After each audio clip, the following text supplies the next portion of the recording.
desafiadas por um anjo. Eva, o anjo de Satanás, a serpente. Maria, como ouvimos no Evangelho, a visita do mensageiro de Deus, o anjo Gabriel. Santo Irineu de Lyon, um santo da igreja dos primeiros séculos, ele define muito bem tudo isso. Santo Irineu de Lyon, ele vai dizer que o nó da desobediência de Eva foi desatado pela obediência de Maria. E eu sempre, quando trago essa frase, eu lembro de quando eu era criança e ia para a escola de manhã, né? Ia para a escola de manhã e hoje eles usam All-Star, Nike, sapatênis, coisa mais chique. Na minha época era quichute. E aí o quichute tinha 10 metros de cadastro, né? A gente rolava na canela, faltava pouco chegar na coxa. Era a coisa mais chique o quichute. E aí fazia um nó no quichute. Mas para desfazer aquele nó que eu sabia fazer muito bem, mas para desfazer aquele nó tinha que ser a mãe, tinha que ser a avó, porque não tinha unha, eu parei de moer unha depois que eu tornei barro. Então a avó, a mãe desfazia aquele nó. Compreendemos perfeitamente isso a partir desse papel grandioso de Maria, como nos assinala Santo Irineu de Lyon. O nó da desobediência de Eva foi desfeito pela obediência de Maria. Obediência totalmente. Página nenhuma da Bíblia, das Sagradas Escrituras, elogia também uma mulher. Página nenhuma da Sagrada Escritura elogia alguém, podemos dizer assim, como Maria recebeu esse elogio, como ouvimos aqui no Evangelho de hoje. Celebrar a Imaculada Conceição de Maria no coração do Advento é propício, é proposital. A Igreja é muito sábia. Celebramos Maria no coração do Advento, porque dentro de alguns dias nós vamos celebrar o bendito fruto do teu ventre, Jesus Cristo. Assim, meus irmãos, como não existe gestação sem maternidade, não existe gestação sem maternidade. Não existe salvação sem Maria. Não existe vida humana sem maternidade. Não existe salvação sem Maria. Celebrando o Advento, podemos dizer que Maria viveu de fato o Advento. 9 meses esperou o Messias que ela carregava e que ao mesmo tempo ia redimir a sua própria mãe, ao mesmo tempo ia salvar. É importante deixar isso claro. Maria foi salva por Jesus, e às vezes nós tomamos alguns comportamentos e a partir das nossas devoções equivocadas nós vamos fazendo o contrário. Parece que quem salva Jesus é Maria. É o problema da devoção à Nossa Senhora cega. E é importante dizer, Maria não faz milagre. Isso tem que ficar bem claro. Não é à toa que lá fora nos acusam de idólatras e mariólatras. Porque os fiéis católicos às vezes cometem equívocos, sim, não só na piedade, mas também na teologia, né? Entre aspas, na teologia, porque essa não é a teologia original da igreja. Sempre trago o exemplo do padre Fábio de Mello, que foi falar isso, que falou que a devoção é cristocêntrica, a nossa fé está em Cristo Jesus. Maria não é o ponto de chegada, Maria é o caminho que nos leva a Jesus. Fazer tudo o que Ele vos disser, que a experiência do cristianismo passa, é por Jesus Cristo, é Jesus que salva, é Jesus o libertador, é Jesus o salvador. E aí o padre disse isso, e aí o pastor falou, o padre está se convertendo. Mas essa é a teologia da igreja. O pastor disse, o padre está se convertendo, e um católico que não entende nada, como tem muitos hoje na igreja, querem ser mais católicos do que o Papa. Tem gente na igreja hoje que quer ser mais católico que o Papa, mais católico que o bispo, mais católico que o padre. Aí o membro da Igreja Católica fala assim: o padre está cometendo uma grande heresia. Não, nem o pastor está certo e nem quem falou que o padre está cometendo uma heresia. O padre falou o que a teologia mariana nos ensina. A gente estuda um pouco de mariologia, nós vamos aprender isso. Então a experiência da fé passa por Jesus Cristo. E a liturgia da palavra de hoje nos insere perfeitamente no mistério que estamos celebrando, nos ajuda nesse processo de preparação para o nascimento de Jesus. Estão vendo que o foco é sempre Cristo, a meta é sempre Jesus. Estamos no Advento. Parece que o Advento está um pouco de lado hoje para celebrarmos Maria. Sim, vamos cantar o glória, cantamos o glória, é uma solenidade, mas tudo isso só tem sentido se nos jogar em Jesus Cristo. É como a gente reza o terço. As pessoas também não compreendem isso. Quando se reza o terço, a gente está prestando louvor a Deus, não é um louvor a Maria. No primeiro mistério contemplamos a harmonia de Jesus. No mistério tal contemplamos a ressurreição. No mistério tal contemplamos a descida do Espírito Santo. O mistério do terço é cristocêntrico. O mistério do terço, os mistérios do rosário, traz sempre Jesus como centro. E mesmo celebrando a Imaculada Conceição, o coração do Advento, nós estamos caminhando para a grande celebração do mistério da encarnação de Jesus. Ou seja, estamos caminhando para celebrar uma festa, uma solenidade cristocêntrica. A igreja é tão pedagógica nesse sentido que nos ensina. Quando se vai incensar uma imagem de Nosso Senhor, a gente incensa 3 vezes. Mas quando se vai incensar uma imagem de Nossa Senhora, são 2 vezes apenas. Justamente para mostrar essa diferença. Prestamos um louvor, prestamos um culto, sim, a Maria, mas é completamente diferente do culto que nós prestamos a Deus nosso Senhor, como estamos aqui na Eucaristia. E aí, nesse caminho de preparação para o Natal, a atitude de acolhida da parte de Maria, como ouvimos no Evangelho, nos ajuda a entender e a nos preparar perfeitamente para o Natal. Ao contrário da falta de acolhida da palavra de Deus em relação a Adão, em relação a Eva, na primeira leitura de hoje, conforme ouvimos no livro do Gênesis. Uma atitude interessante. Adão e Eva, eles conversam com a serpente. Adão e Eva dialogam com a serpente, com o mal. Deus vem, Deus intervém. E mesmo Adão desobedecendo a Deus, Deus não desiste de Adão. O que me fascina em Jesus Cristo é isso. É essa predileção. O que me fascina em Deus é isso. É essa predileção que Deus tem pelos piores. Enquanto tem gente que se acha o melhor, se acham os santos, os salvos, mas Deus escolhe sempre os piores, porque Ele quer garimpar os piores, para salvar os piores. E aí Deus nunca desiste dos piores. Adão desobedeceu a Deus. Eu fico a imaginar, Adão descobriu que estava nu, desobedeceu a Deus, se escondendo ali numa árvore, para Deus não ver que ele estava nu, mas Deus vê tudo. E Deus desce e diz: Adão, onde estás? Com outras palavras, o que você fez não me escandaliza, a sua desobediência não me assusta. Nós nos assustamos com o pecado do outro, nós nos assustamos, nós nos escandalizamos, e aliás, nós nos escandalizamos com o pecado do outro.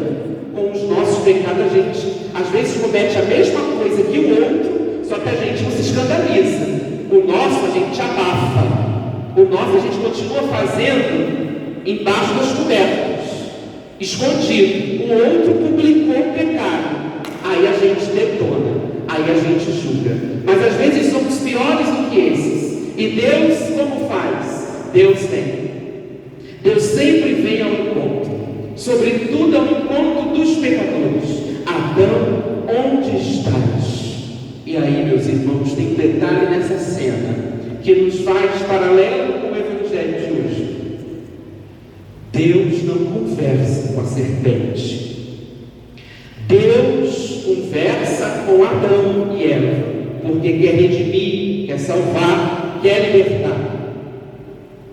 Maria conversa com o anjo, mas o anjo de Deus, o anjo bom.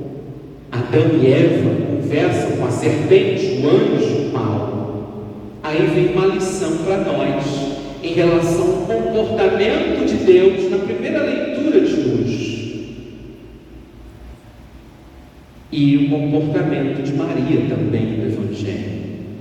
Com Deus, com o bem, precisamos sempre dialogar, mas com o mal não tem conversa não. Com o mal não tem diálogo. Com a serpente não tem conversa. A serpente a gente ignora. O mal a gente deixa de lado. A gente não discute. A gente não bate papo. A gente não dialoga com o mal, com a serpente. A gente dialoga com Deus. Fica essa dica aqui para nós. É fácil? É fácil não entrar em diálogo com o mal? Lógico que não é fácil, é porque o mal sempre oferece vantagens para nós. Mas Maria nos ensina hoje. O Evangelho de hoje, meus irmãos, é o Evangelho no capítulo 1 de São Lucas, versículo de 26 a 38. Esse Deus que veio ao encontro de Adão e Eva é um Deus que sempre quer se relacionar com a humanidade. E parece que agora Ele está insatisfeito e Ele quer se tornar gente. Ele quer se tornar pessoa. E pelo fiat de Maria, pelo sim de Maria, como ouvimos no Evangelho de hoje, Deus se encarna, Deus desce, Deus vem ao nosso encontro com o sim de Maria. Eis aqui a serva do Senhor, faça-se em mim segundo a tua palavra. Maria disse sim e nos abriu acesso novamente à graça.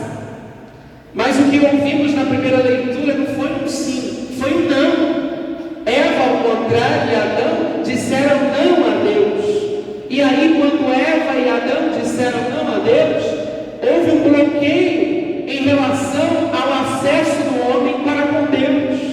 Mas Deus, insatisfeito, traz Maria. E pelo sim de Maria, ela abre essa porteira, ela abre esse acesso que Eva e Adão havia tirado, e Maria, com o seu sim, com o seu fiat, nos dá acesso novamente a Deus. O sim de Maria abriu novamente o caminho para Deus entrar em nós. O sim de Maria nos deu novamente a possibilidade de entrar no plano da graça. Isso foi proposto para Eva, isso foi proposto para Adão, mas eles disseram não a Deus. Mas em Maria, com o seu sim, o pecado é derrotado, o egoísmo é desfeito e passamos a ter acesso novamente a Deus. Eva e Adão dizem não, Maria diz sim a Deus. Essa é a pergunta que eu quero concluir a homilia, e já estou preparando a musiquinha. Quero dizer meu sim como Maria. pergunta que eu quero concluir, eu queria e motivá-los nesse caminho de preparação para o Natal. Estamos caminhando para a grande celebração do Natal. Nesse caminho de preparação para o Natal. E quando chegar lá, na grande noite santa, na noite em que ela nos dará novamente o seu Filho, o que nós vamos responder a Deus?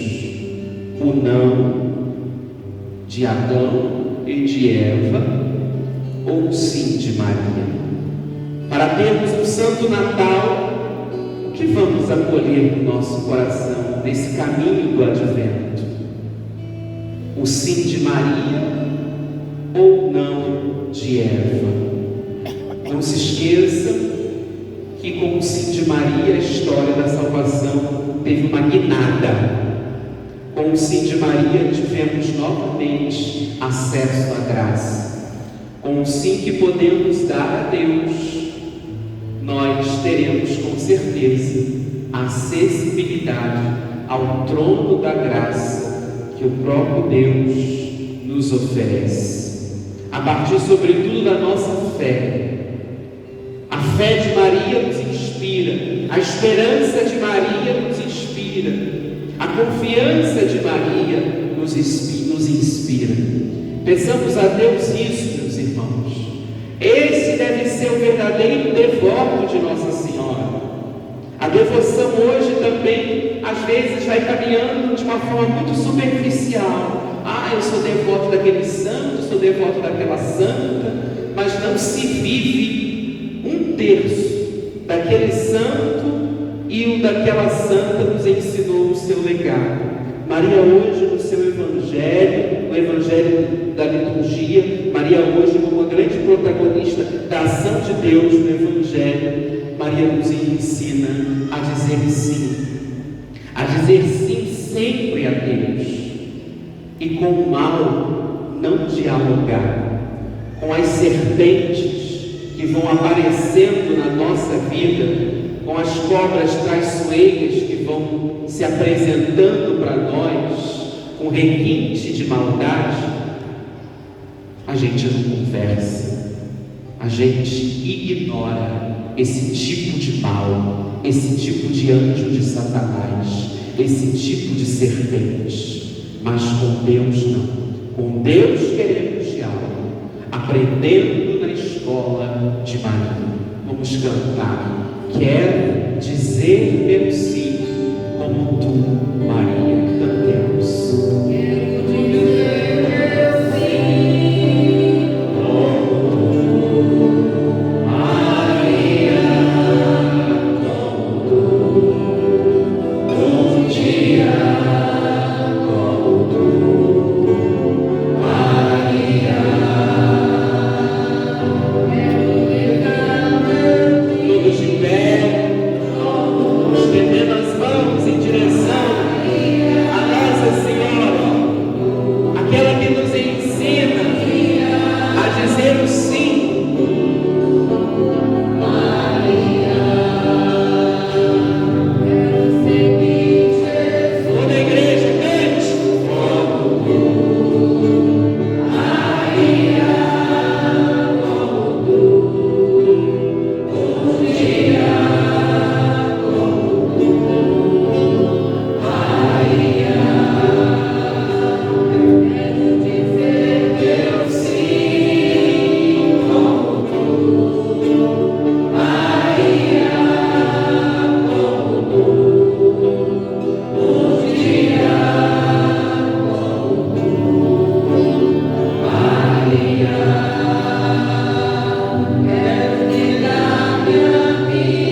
Deus.